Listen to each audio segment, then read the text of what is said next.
Selamat datang di channel Saham Cuan.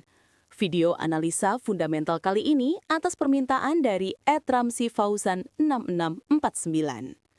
Sebelum kita mulai, saya ingin mengingatkan bahwa video ini sepenuhnya untuk edukasi, bukan ajakan untuk membeli atau menjual saham tertentu. Semua keputusan investasi tetap berada di tangan Anda. Saya harap video ini bisa memperkaya wawasan teman-teman tentang analisis fundamental perusahaan, khususnya sektor properti dan kesehatan di Indonesia. Yuk, langsung saja kita mulai. Profil perusahaan, PT Lippo Karawaci Tbk adalah salah satu pengembang kota mandiri terbesar di Indonesia. Perusahaan ini merupakan bagian dari grup Lippo, yang dikenal luas dalam industri properti, kesehatan, dan retail. Kegiatan utama LPKR meliputi pembangunan perkotaan dan kawasan terpadu skala besar, mal retail dan pusat perbelanjaan, layanan kesehatan melalui jaringan rumah sakit termasuk Siloam Hospitals, pengelolaan properti dan portofolio investasi jangka panjang. Beberapa proyek utama LPKR yang terkenal antara lain Lippo Village di Karawaci, Lippo Cikarang, Tanjung Bunga di Makassar, Royal Serpong Village, San Diego Hills Memorial Park.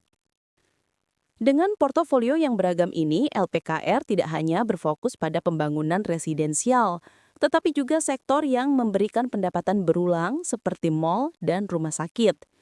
Struktur kepemilikan saham, berdasarkan data terakhir berikut adalah struktur kepemilikan saham LPKR. Masyarakat non-warkat, 30,36 miliar lembar, 42,82%. PT Inti Anugrah Pratama, 18,16 miliar lembar, 25,62%. Sierra Inc., 11,26 miliar lembar, 15,88%. PT Primantara Utama Sejahtera, 7,37 miliar lembar, 10,40%. DBS Bank, SGPB Clients, 3,66 miliar lembar, 5,17%. Masyarakat Warkat, 61,92 juta lembar, 0,08%. Saham Treasury, 20,70 juta lembar, 0,03%. Free float perusahaan saat ini berada di 35,65% yang menunjukkan likuiditas saham yang cukup memadai. Kinerja keuangan, 1. Income Statement, TTM, Revenue 7,436 miliar, Gross Profit 2,789 miliar, EBITDA 20,75 miliar, Net Income minus 1,005 miliar, rugi bersih. Meskipun EBITDA terlihat besar, perusahaan masih mencatatkan rugi bersih yang menunjukkan adanya beban bunga dan biaya lain yang signifikan. 2. Balance sheet kuartal terakhir, cash 6,501 miliar, total aset 54,658 miliar, total liabilities 23,306 miliar, total equity 30,457 miliar, total debt 13,022 miliar, net debt 6,521 miliar. Catatan penting, debt to equity ratio DIR 0,43 masih dalam kategori sehat untuk sektor properti. Current ratio 4,43 menunjukkan likuiditas sangat baik, perusahaan mampu memenuhi kewajiban jangka pendek dengan aset lancar. 3.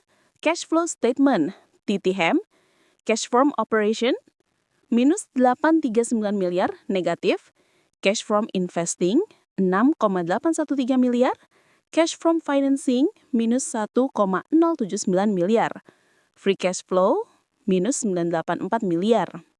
Kesimpulan, perusahaan masih mengalami arus kas operasi negatif yang perlu diwaspadai. Positifnya, cash dari aktivitas investasi tinggi, menunjukkan adanya divestasi, aset atau investasi yang kembali ke perusahaan. Profitabilitas, gross profit margin 31,68%, cukup baik. Operating profit margin 2,68%, sangat tipis. Net profit margin minus 1,57% negatif. Artinya, dari setiap Rp100 penjualan, perusahaan tidak menghasilkan laba bersih, bahkan masih rugi. Hal ini menunjukkan adanya tekanan biaya dan mungkin masih dalam tahap pemulihan bisnis. Pertumbuhan growth YoY minus 40,30%, gross profit minus 56,98%, net income minus 100,16%. Pertumbuhan ini menunjukkan bahwa kinerja LPKR tahun ini turun signifikan dibandingkan tahun lalu. Hal ini bisa jadi dipengaruhi oleh perlambatan sektor properti dan penyesuaian strategi bisnis pasca pandemi. Valuasi saham, harga saham 16 September 2025, 7477, market cap 7,302 miliar, enterprise value 14,718 miliar, price to books value PBV 0,24, sangat murah di bawah 1. Price to sales PS 0,98 masih rendah. Current P/E ratio TTM minus 7,27 negatif karena rugi.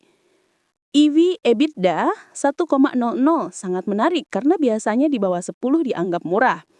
Catatan, PBV yang rendah menunjukkan saham ini dihargai sangat murah dibandingkan nilai buku perusahaan. Namun investor harus memperhatikan risiko karena perusahaan masih merugi.